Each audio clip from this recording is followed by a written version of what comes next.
역대하 32장 1절부터 8절까지의 말씀과 그리고 20절부터 23절까지의 말씀 두 군데를 제가 읽고 말씀 나누도록 하겠습니다. 이 모든 충성된 일을 한 후에 아수르 왕 사네립이 유다에 들어와서 견고한 성읍들을 향하여 진을 치고 쳐서 점령하고자 한지라.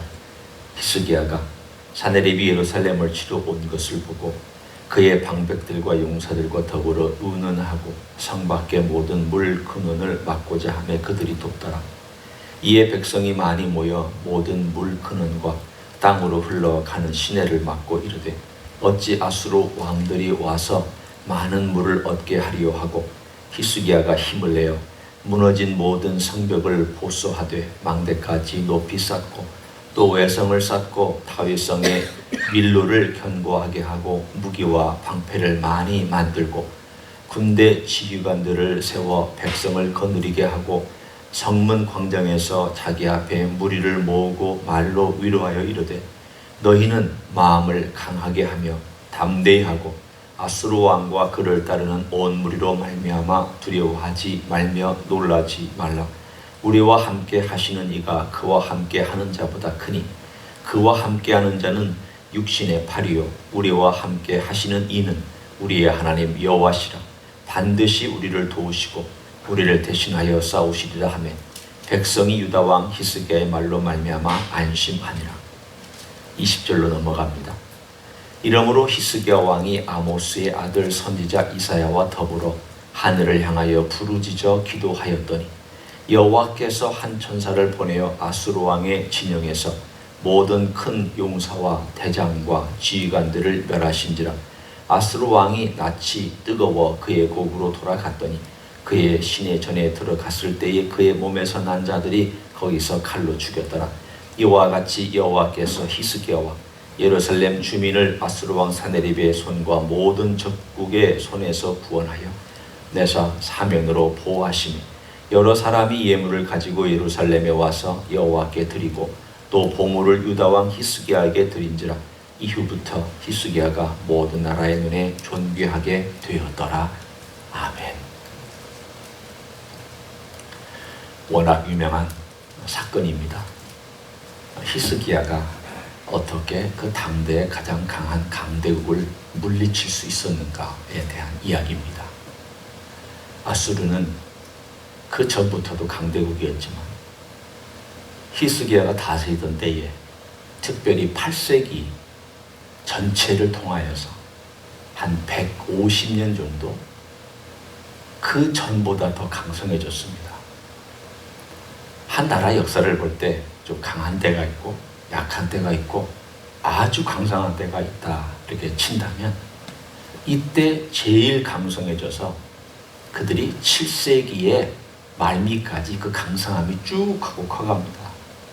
그리고는 어느 날 갑자기 뚝 하고 낭떠러지에서 떨어지는 것처럼 이 아수르 제국이 사라져버립니다. 물론 다른 나라의 협공에 의해서 사라지지만 하여튼 이 아수르는 특이한 역사를 가지고 있습니다. 가장 강성한 때 중에 하나, 그 시대에 이 사네립이라고 하는 왕이 쳐들어왔습니다. 그런데 이 쳐들어온 때가 오늘 성경은 묘하게 이렇게 묘사합니다. 32장 1절에 이 모든 충성된 일을 한 후에 라고 분명히 묘사하고 있습니다. 우리에게 암시하는 바가 있습니다. 어떤 충성된 일을 했는가는 이미 우리가 지난 이틀 동안 살펴봤습니다. 성전을 깨끗하게 하고 성전문을 다시 열었습니다. 하나님의 전에서 예배드리는 것을 다시 회복했습니다. 그리고 그 제사 제도를 돕기 위하여서 레위 사람들과 제사장들을 견고하게 세웠습니다. 일반 백성들도 기꺼이 도왔고 히스기야도 자기의 재산을 들여서 이 일을 진행했습니다. 그래서 하나님을 향한 예배와 모든 것들이 교육이 율법을 배우고 하는 것들이 제대로 진행되어서 이제 살만하다. 하나님께서 우리를 돕고 계시다. 이제 우리가 말씀에 순종하니 하나님께서 이렇게 역사하시는구나 라고 그 유다 백성들과 심지어는 주변에 있는 이스라엘 이미 멸망했지만 남아있는 이스라엘 사람들의 일부들도 그렇게 생각하고 있을 그때에 드디어 위협이 북쪽으로부터 다가오기 시작을 했습니다. 예루살렘을 와서 포위했습니다. 18만 5천 명입니다. 예루살렘에 포위한 군대만 있는 것이 아니라 저 북쪽에는 왕 사네립이 대군을 거느리고 있었고 남쪽에는 다른 자기의 장군들이 데리고 와서 18만 5천 명이 예루살렘을 둘러싸고 있었습니다. 이미 다른 성들은 다 함락됐습니다. 오로지 예루살렘만 온 북쪽, 남쪽, 서쪽, 동쪽 다 통틀어서 예루살렘만 덩그러니 남았습니다. 마치 한 나라는 이미 다 끝났는데 도시 하나만 생존하고 있는 셈입니다. 여러분이 그 예루살렘에 지금 있다고 가정해 보십시오. 다 무너졌습니다. 다 점령당했습니다. 다 적국의 손에 들어갔습니다. 내가 지금 살고 있는 요 성 하나만 지금 겨우겨우 버티고 있습니다. 그럼 여러분 마음속에 드는 생각은 이거 얼마나 갈까? 우리가 잘 버텨야 1, 2년? 그러다가 나중에 식량이 없으면 사마리아에서 일어났던 사건하고 똑같이 자기 자식 잡아먹고 엄청난 파괴가 일어나고 결국은 성은 다 무너지고 살아남은 자들은 포로로 잡혀가는 그런 일이 우리에게도 일어나지 않을까? 그 일이 바로 자기 세대의 북왕국이 멸망한 것을 보고 들은 사람들이 바로 히스기야 시대에 같이 살고 있었습니다. 분위기가 흉흉해질 수 있습니다. 그런 분위기 속에서 여러분 같으면, 여러분이 지도자라면 어떤 행동을 취할 수 있습니까? 대부분의 지도자들은 아이고 우리 망했다. 싸워볼 힘도, 싸워올 무기도, 싸울 용기도 우리가 어떻게 내냐? 어디서부터 도움을 얻느냐? 아무데도 도움을 얻을 수 없었습니다. 전통적으로 남왕국과 북왕국은 애굽한테 도움을 요청하는 습관이 있었습니다. 그런데 애굽조차도 힘이 약해졌기 때문에 도울 나라가 되지 못했습니다. 천하 만국을 다 돌아다녀도 도울 나라가 없고 천하 만국을 돌아다녀도 도울 군사가 없는 도시 하나만 달랑 남아있는 이 상황 속에서 오늘 우리는 이 32장을 읽어야 됩니다. 여러분이 이 32장을 읽으면서 전쟁이 일어났구나. 그들이 싸우러 왔구나. 히스기야가 무기를 잘 준비하고 모든 걸 잘 준비해서 싸울 만큼 용기를 가지고 있었구나. 그거 아닙니다. 그 당시에 아수르는 어떤 나라도 대적하지 못하는 강력한 나라였습니다. 모든 도시들과 그 인근을 다 점령한 대제국이었습니다. 누구도 건들지 못했습니다. 그가 마음먹으면 다 점령했습니다. 잔인하게 이를 데가 없었습니다. 예루살렘 달랑 남았습니다. 그때에 오늘 우리는 히스기야가 어떻게 행동하고 있는지를 봐야 합니다. 그가 진짜 하나님의 사람이냐? 그가 진짜 하나님을 경험한 사람이냐? 아니냐? 이것은 생명이 오가는 순간 내 모든 것들이 지금 사라질 수도 있는 위기에 처한 그 순간 내가 어떤 고백을 하고 내가 어떤 행동을 하느냐, 이게 진짜 그 사람의 믿음이고 그게 진짜 그 사람이 가지고 있는 현장에서의 믿음입니다. 히스기야는 두 가지를 보여줍니다. 하나는 하나님에 대한 신뢰, 확신이죠. 또 하나는 하나님을 향한 기도. 이 두 가지를 같이 우리들에게 보여주고 있습니다.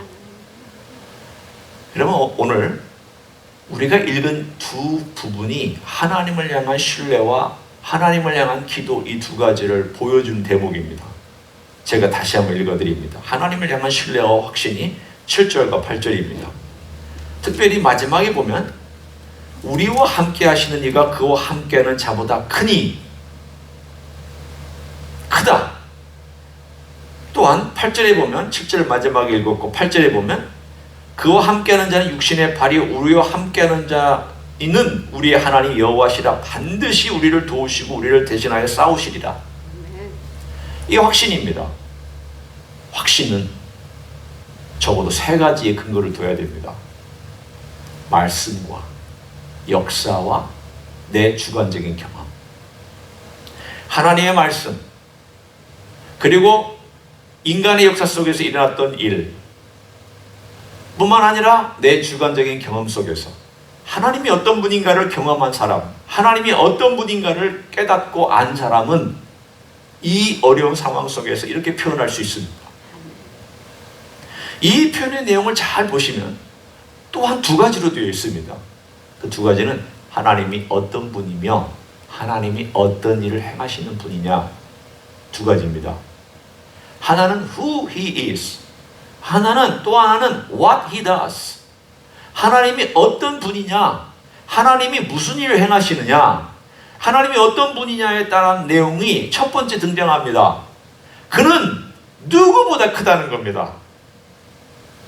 그 특별히 누구보다 크다는 말 가운데 그들과 함께하는 자는 육신의 팔이고 우리와 함께하는 이는 우리의 하나님 여호와신데 그분은 누구보다도 크다.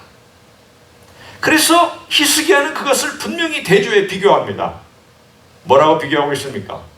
육신의 팔과 그리고 나서는 우리 하나님 여호와, 크신 하나님 여호와. 자, 이걸 한번 비교해 봅니다. 육신의 팔은 무엇입니까? 아마도 두 가지로 우리는 해석할 수 있습니다. 하나는 군사력과 힘과 이런 것들일 것입니다. 그러나 여기서 육신의 팔을 생각해 볼 때는 우상이라고 생각하실 수 있습니다. 그들이 믿는 것은 헛것이다. 그들이 믿는 것은 쓸데없는 것이다. 그들이 믿는 것은 인간이 만든 우상이다. 인간의 팔로 만든 우상에 불과하다. 하나님은 인간의 팔로 만들지 못합니다. 우상은 인간의 팔로 만들 수 있습니다. 무기 또한 인간의 팔로 만듭니다. 이 세상에 있는 모든 무기, 가장 강력한 무기라 할지라도 다 인간의 머리와 인간의 생각과 인간의 조직과 인간의 팔로 만들어낸 것들입니다. 그런데 오늘 본문에 그 다음에 쓴 단어를 보십시오. 우리 하나님 여호와라는 단어 하나가 딱 등장합니다. 우리와 함께 하시는 이는 우리 하나님 여호와. 다른 묘사 없습니다. 우리 하나님 여호와. 하나님 한 분이 얼마나 크시면 다른 묘사를 하지 않아도, 다른 수식어를 붙이지 않아도 히스기야가 고백한 이 고백 속에 하나님이 누구신가를 다 표현하고 있지 않습니까? 히스기야는 분명히 경험했습니다. 하나님은 어떤 존재보다 만유보다 크신 하나님이시기 때문에 우리의 묘사가 필요 없다. 그분은 크신 하나님이기 때문에 그분이 우리 하나님이다. 어떤 육신의 팔로 만든 무기나 어떤 군대나 어떤 조직이나 어떤 우상이나 어떤 것들보다도 하나님은 그냥 하나님이시다. 끝. 하나님에 대한 묘사는 때로는 수식어가 많이 필요할 때도 있습니다. 다윗은 하나님을 묘사할 때 많은 수식어를 썼고 많은 상징적인 언어를 썼습니다. 친근하기 때문입니다. 그러나 동시에 급할 때에는 수식어가 필요 없습니다. 급할 때에 나의 하나님, 나의 하나님이라고 부르짖지 언제 그 앞에 수식어를 붙일 시간이 있습니까? 내가 왜 힘들고 어렵게 외칠 때에 엄마, 엄마라고 붙이지 그 앞에 수식어가 언제 필요합니까? 수식어 필요 없습니다. 수식어가 필요하지 않을 때는 수식어가 필요하지 않는 것이고, 수식어가 필요할 때는 또 필요하니까 하는 것이고, 내가 하나님 아버지 앞에 간절할 때에는 때로 하나님께 그 친근함을 표현하기 위해서 다양한 수식어를 붙일 수도 있고, 또 그 급한 것이 너무나도 힘들고 어려웠고 확신이 있을 때에는 하나님을 향하여서 나의 하나님, 우리 하나님, 우리 주님이라고 단순하게 그냥 부르시기만 하면 됩니다. 오늘 히스기야는 그 하나님을 백성들 앞에 소개합니다. 걱정하지 마라. 염려하지 마라. 그대 아무리 일하도 육신의 팔이다. 다 육신의 팔이다. 그런데 우리 하나님은 우리 하나님이 여호와시다. 크신 하나님이 여호와시다. 그 한마디면 모든 것이 끝났습니다. 그러나 거기에 덧붙여 히스기야는 하나님이 어떤 일을 행하실지에 대하여 하나님이 행하시는 일을 설명합니다. 그 분이, 그 하나님께서 우리와 함께 하시기 때문에 우리를 도우시고 우리를 대신하여 싸우실 것이다. 잘 보십시오. 하나님의 임재가 어떻게 히스기야에게 그 행함, 하나님께서 행하시는 일들로 나타나고 있는지를 고백하고 있지 않습니까? 함께 하시는 하나님께서 우리를 위해 싸우시고 우리를 도우시고 우리를 위해 싸우실 것이다. 저는 이 고백이 우리의 고백이 되었으면 좋겠습니다. 기도하실 때 주님께서 우리와 함께 하신다고 임마누엘이라고 분명히 약속해 주셨습니다. 주님이 우리를 도우시겠다고 분명히 약속해 주셨습니다. 내가 너희를 돕는다. 주님께서 우리를 위하여 싸워주시겠다. 주님은 십자가 위에서 이미 싸우셨지만 또한 우리가 싸워나갈 때 우리를 위하여 싸워주시겠다고 말씀해 주셨고 약속해 주셨습니다. 이 세 가지가 그대로 우리의 삶 가운데서 기도 가운데 위기를 닥칠 때 그리고 내 삶 가운데서 막다른 골목에 도달했을 때 우리가 고백해야 될 우리의 신앙 고백입니다. 주님은 크신 분이다. 나의 주님이시다. 주님은 나와 함께 하시는 크신 분일 뿐만 아니라 나를 도와주신다. 주님은 나를 대신하여 싸워주시고 나를 위하여 싸우시는 분이다. 이 세 가지를 늘 내 입술에서 내 삶의 습관이 되어서 고백으로 나와야 돼요. 그래야 내 삶의 순간순간마다 고백한 이 고백이 위기의 순간에도 탁 하고 튀어나옵니다. 크신 하나님께서, 크신 주님께 나와 함께 하시고 나를 도우시고 나를 위해 싸워주신 바로 그분이시다. 우리의 신앙 고백은 내 삶의 고백이 매 순간 어느 순간이나 튀어나오는 그런 고백. 히스기야는 그런 고백을 할 줄 알았습니다. 그러나 두 번째, 고백이 있다고, 확신이 있다고 기도하지 않는 사람 또한 생길 수 있습니다. 오늘 히스기야가 20절 이사야와 함께 어떻게 기도를 드리고 있는지를 한번 보십시오. 20절에 보면 히스기야 왕이 아모스의 아들 선지자 이사야와 더불어 하늘을 향하여 부르짖어 기도하였다라고 말씀하고 있습니다. 여러분, 내가 확신을 가지고 있다고 해서 기도하지 않는 것과 또 기도만 하고 확신이 없는 것과 이게 따로따로 가는 것이 아니라 확신을 가지고 기도하는 것은 늘 같이 가야 되는 문제입니다. 어떤 사람은 나는 확신이 있습니다. 하나님이 나를 도울 줄 압니다. 하나님은 분명히 크신 하나님입니다. 하늘과 땅을 창조했습니다. 라고 고백하면서 기도 안 합니다. 별로 기도에 신경 쓰지 않습니다. 이 사람의 문제는 사실은 게으름입니다. 하나님을 신뢰하지 않는 자기 self-sufficiency, 자기 충족으로 살아가는 사람입니다. 하나님 신뢰한다고 말합니다. 또 신뢰하는 것 같습니다. 그런데 기도하지 않습니다. 기도가 아주 빈약합니다. 문제 있습니다. 어떤 사람은 신뢰가 약합니다. 열심히 기도합니다. 야고보서 1장에는 분명히 말씀했습니다. 이런 사람은 하나님께 뭘 얻을까 기대하지 마라. 바람에 밀려 요동하는 파도와 같다라고 말씀했습니다.